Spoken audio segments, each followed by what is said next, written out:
To open the decentralized governance track is a keynote by Charles Hoskinson.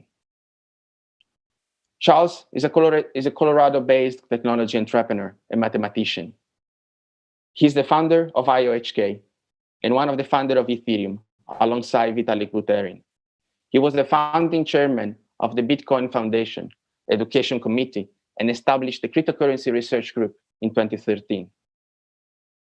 His current projects focus on educating people about cryptocurrency, being an evangelist for decentralization, and making cryptographic tools easier to use for the mainstream.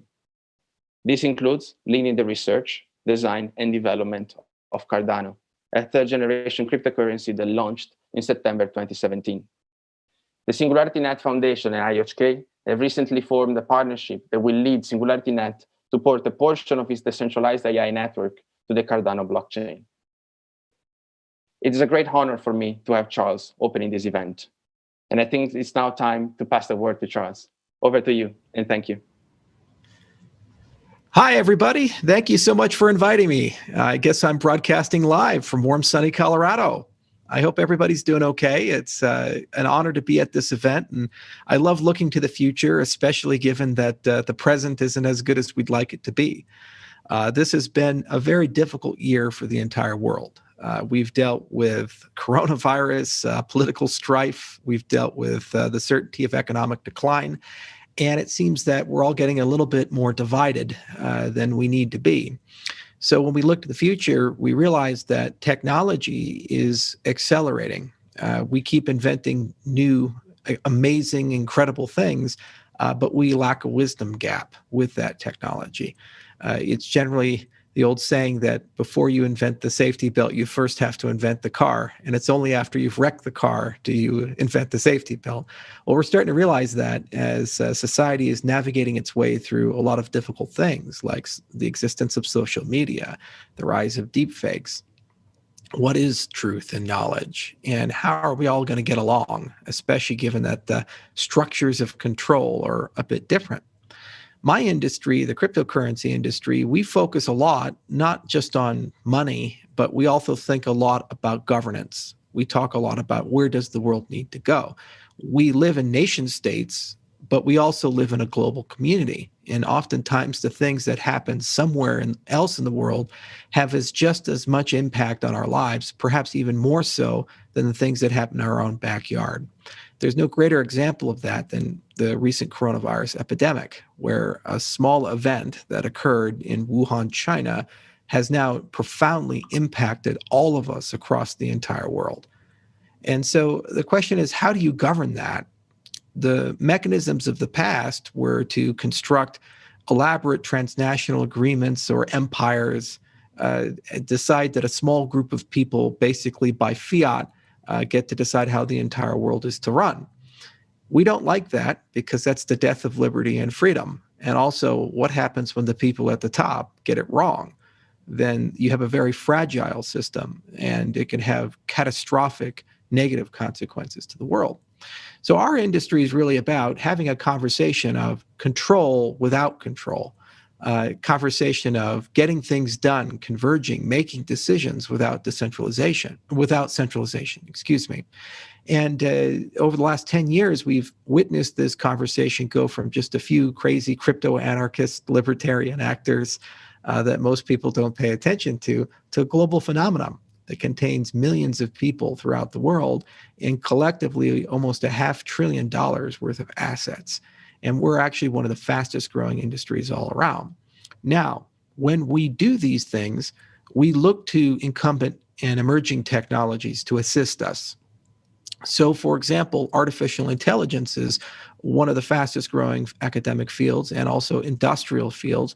And we all recognize that it already has had a profound impact upon society.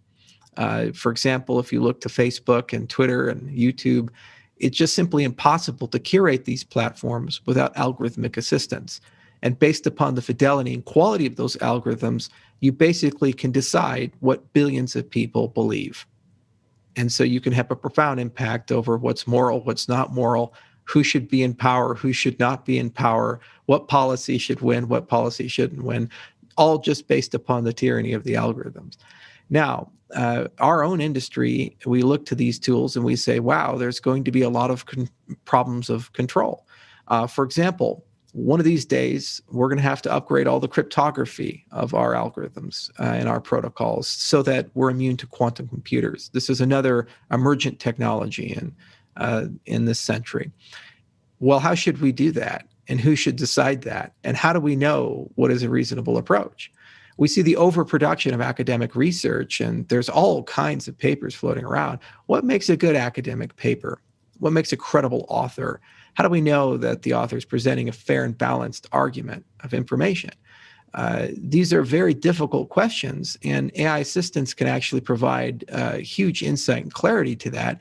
And it makes my industry a little easier to manage because the people who ultimately make decisions, whether they're empowered by a democratic mandate or there's some notion of liquid democracy or direct democracy, will have these knowledge points to assist and steer the conversation, hopefully in the right direction. So this is one of the reasons why we're so excited to be working with entities like SingularityNET, for example, because it gives us a great sounding board to talk about this stuff with. But there has to be vision of where would we like things to go in the next 5 years, 10, 20 years, 30 years. What's the point of all of this? Where should the world go? I am deeply disturbed that we live in a world where 3 billion people don't have economic identity. I'm deeply disturbed that we live in a world where we cannot agree on basic truths and facts. Just for example, today, I found out that early reports are showing that the Pfizer vaccine for the treatment of coronavirus has about a 90% efficacy. There are going to be millions, if not billions of people who are not domain experts, who have no experience in these things, who immediately will take a great degree of skepticism to that news and decide to make health decisions based upon that intuition. Regardless of where you sit, it's really a dismay that during a pandemic, we make decisions this way. So we look to the future and we say it would be nice that we live in a world that's not only more inclusive, but the consequences of that inclusivity bring us together instead of bring us apart and give us the tools that we need to be able to decide on things, instead of getting siloed and partisan and highly divided. And this will only continue to get worse unless we proactively try to make it better. I'm very tired of the way the world economic system works. I'm very tired that small groups of actors get to decide which central bank policy should be. For example, we hear a lot about CBDCs in our industry, central bank issued digital currencies. And whether you're allowed to issue that or not, in many cases as a country, depending upon your size, is actually dependent upon transnational bodies more so than your own country. So you create this tension between the global community's desire to regulate and the sovereignty of countries. And that tension is only going to continue to exacerbate. Unfortunately, it preys upon the weakest amongst us.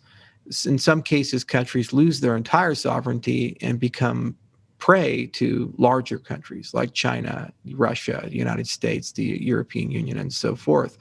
And we see this, unfortunately, most in Africa. So as we look to the future and we ask ourselves, how can we do better? It's clear that we have to be better in our ways we communicate. It has to be better with the way our technology works, and we have to be better with the way that we treat small nations, the least amongst us, and giving them better tools to emerge out. And it can be things like freedom of travel. It can be things like owning your own identity. It can be things like stable, sound monies that aren't coupled to the whim and will of a few bureaucrats, and the ability for that money to be spent anywhere instead of being tightly controlled based upon geopolitics. So that's really the point of my industry, and that's really what we're trying to do. We're trying to look to the future, and we're trying to build a better, more connected world. And we're also trying to accept that there is a wisdom gap in the technology that we're rapidly building as a humanity. And the only way we're going to be able to resolve that wisdom gap is if we have governance systems that allow us to work together on a global scale, not a national scale. And that's probably a final point. Every century since the 20th, humanity's been developing what I'd like to call existential technology. So the advent of nuclear weapons was the first example of that, where for the first time ever, we actually built something that had the ability to end the entire human race. And we all kind of realized that in the 1940s. And the world had to start figuring out how to control and regulate the existence of this existential technology. The blessing of the 20th century was that only very powerful actors could create such things. As we look to the 21st century, we actually have a situation where existential technology is still being invented, AI, CRISPR, nanotechnology. But the difference between the 20th and the 21st century is it's not the case that only nation states can have access to these things. Small, highly motivated groups of people have the power and potential to co-opt these things somewhere in this century and use them to create profound harm to all of us or create profound good for all of us. These are neutral technologies in their sense.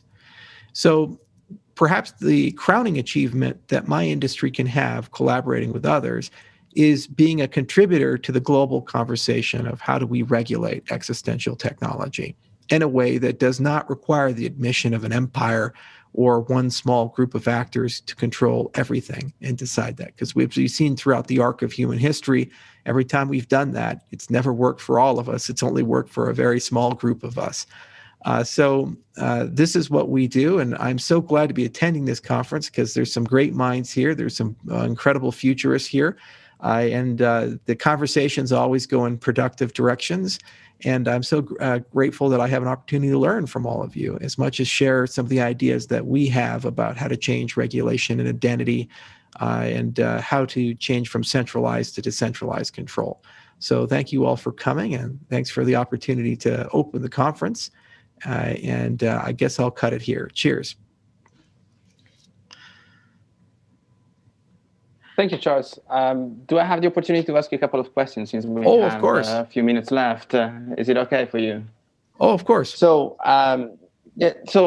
one of the issues I've been thinking a lot recently is that in order to build a centralized governance system and to have a true democracy, there needs to be a knowledge gap to be filled, right? And having a huge amount of data and information also means that this information needs to be filtered down.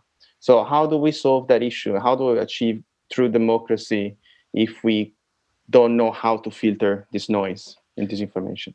So there's many ways to answer that. It's a deep epistemological question as much as it is a practical governance question. So when you look at it, it's a question of curation, incentives, and also asking who needs to be in the room to make decisions. So a long time ago, the human race realized that direct democracy is probably problematic, but representative democracy potentially has a way of working where you say, okay, instead of everybody making a decision, they're just going to choose to empower a group of people for a period of time to make those decisions. And hopefully, because it's their day job, they'll make better decisions. Sometimes this works, sometimes this doesn't work. And we've seen the emergence in the 21st century of things like the Pirate Party and liquid feedback and so forth, where you try to have some more dynamicism in the way that you choose your representation and the way that you assist with experts.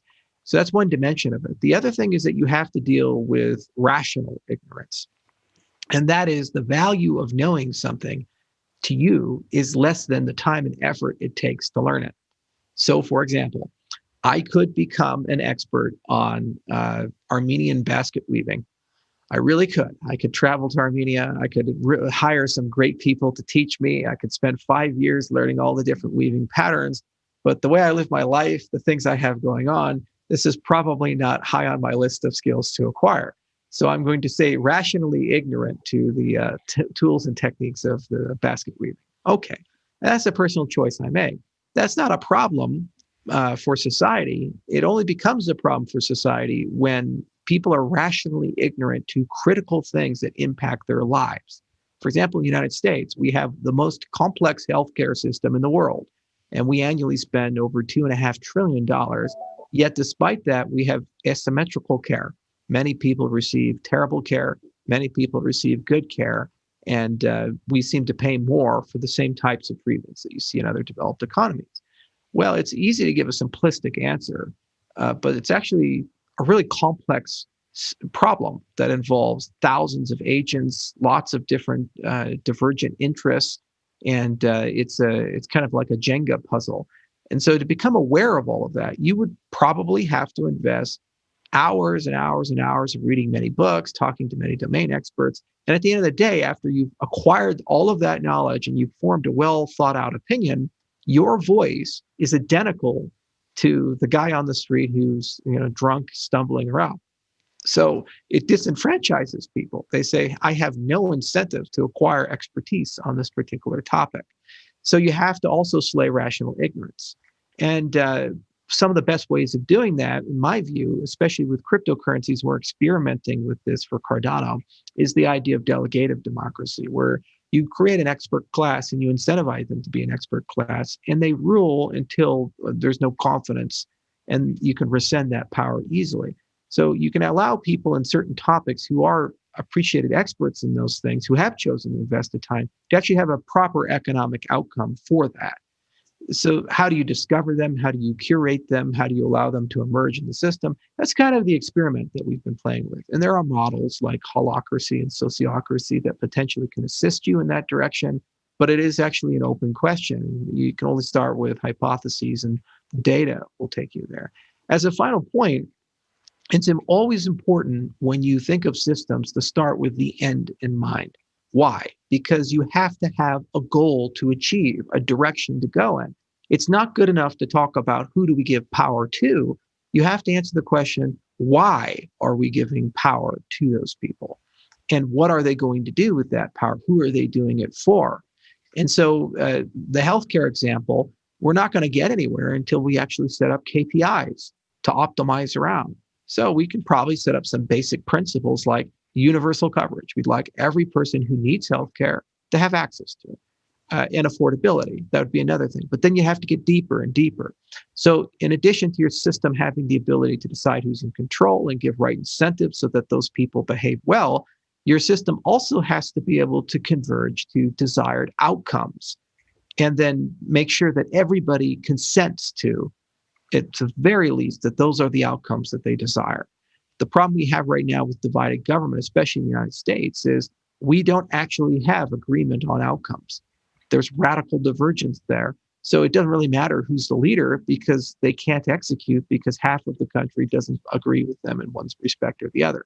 So good governance systems have to have these characteristics. Thank you for your detailed answer. And I'm just gonna let Ben asking you a question as well. Yeah, Charles. So yeah, thanks so much for having IOHK co-organize this event with us at SingularityNET. I mean, I really think there's a fantastic coming together here of what the Cardano community has been doing and what SingularityNET community is doing. So yeah, what I want to ask you, mostly for the benefit of the audience, and I have some clue what you're going to say, though not completely. I mean, I have my own vision of what's the end game for governance for the human race, which has a lot to do with AGI. Like, I think in the end, AGI is going to be better at coordinating all this complexity that we've created, and the role of people will ultimately be to sort of contribute their values and goals, and that specify the end game, the conditions they want, and the AGI can help figure out how to do it. Now, the current situation, of course, is quite different, where we have many backwards and frankly idiotic government and corporate systems, governing large segments of the economy.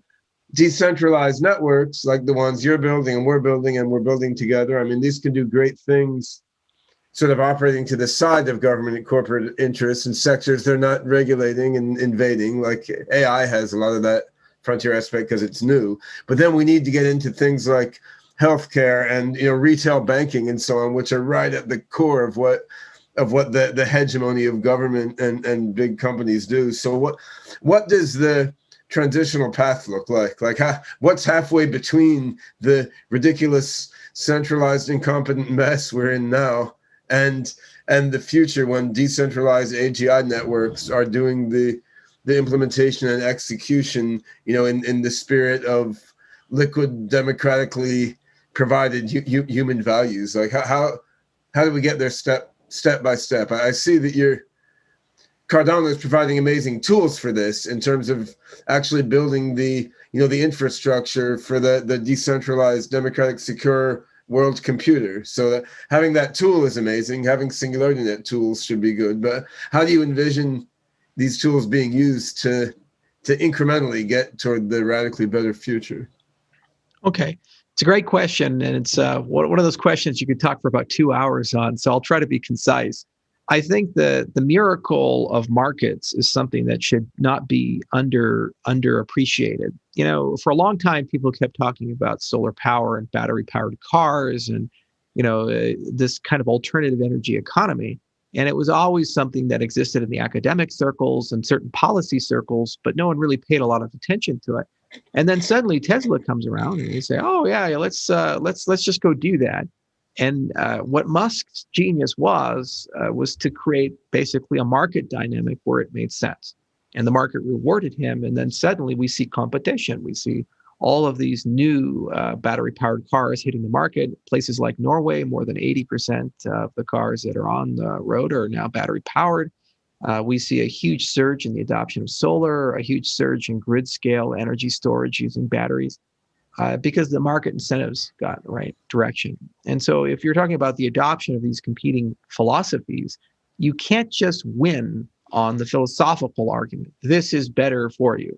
It would be like saying something like, well, eating healthy is better for you. Well, why do so many people not do it? Because the neurochemical incentives aren't aligned properly. And so as a consequence, people don't do that.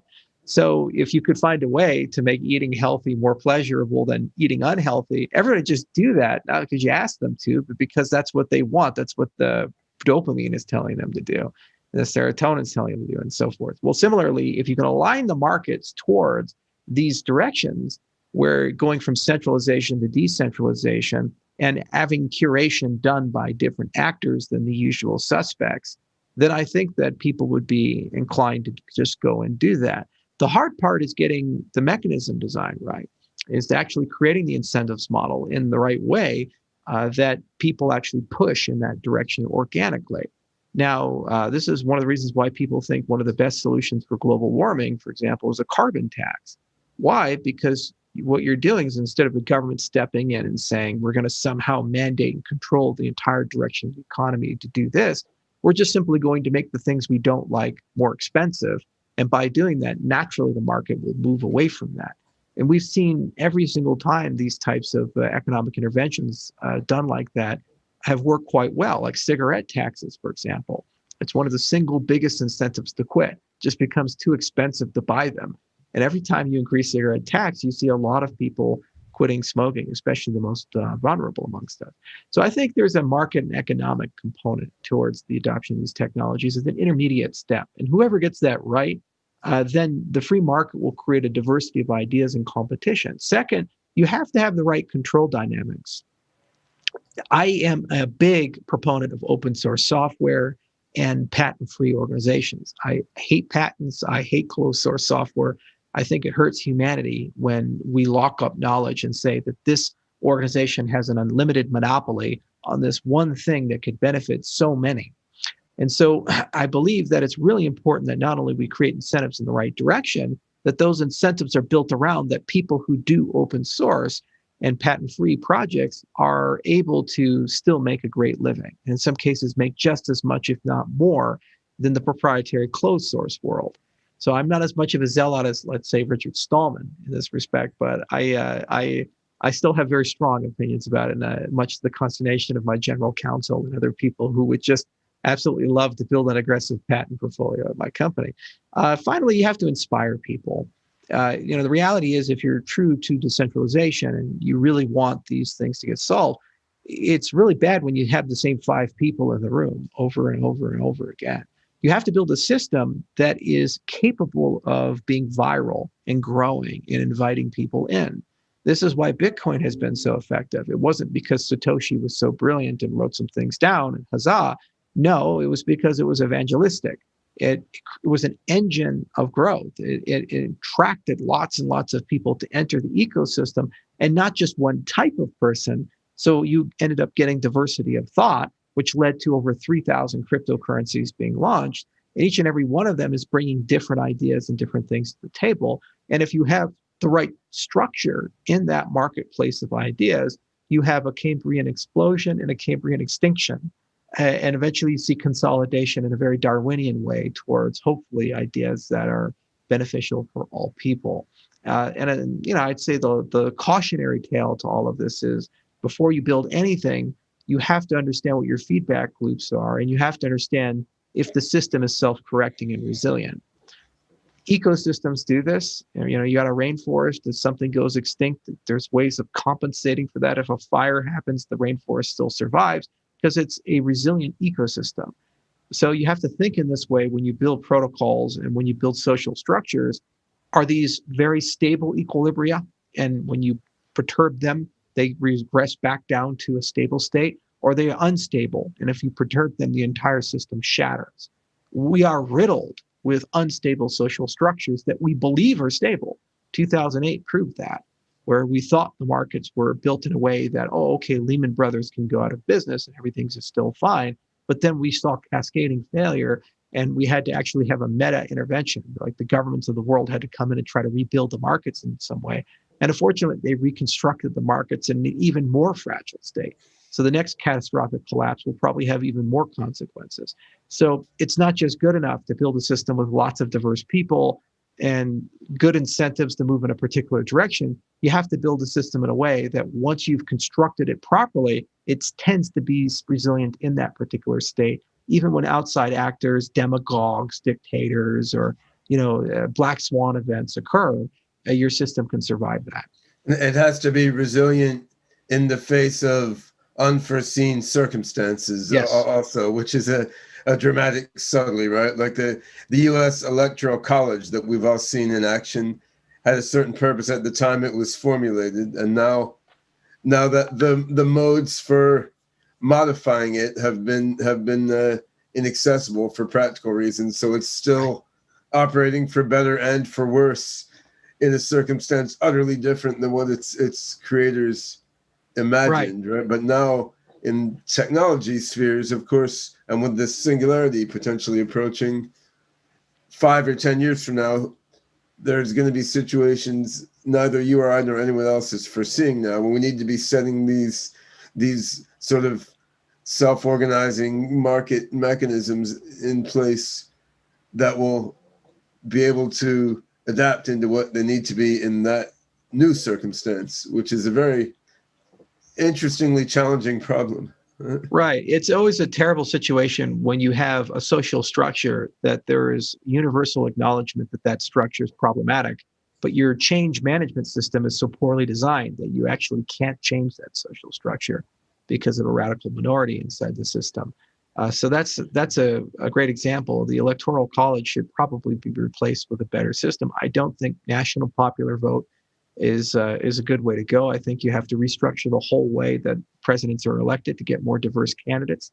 But this is an example of where the discussion should be had, but we can't even have the discussion because there's political incentive to keep the status quo, regardless if it actually has a desirable outcome or not. And we can't fork it to get to US SV and US Classic and stuff with the nature of that might happen. We tried that in the 1860s, and it was a very tough time. And unfortunately, we're starting to go down that road again. Guys, thank you so much. I really appreciate. I think a chat between the two of you could be an event on its own, and I believe there is actually something similar to that on YouTube. A chat between you going for a couple of hours, which I invite everyone to watch. It was really, really interesting. So thank you so much for joining, Charles, and thanks, man, for joining in the discussion as well.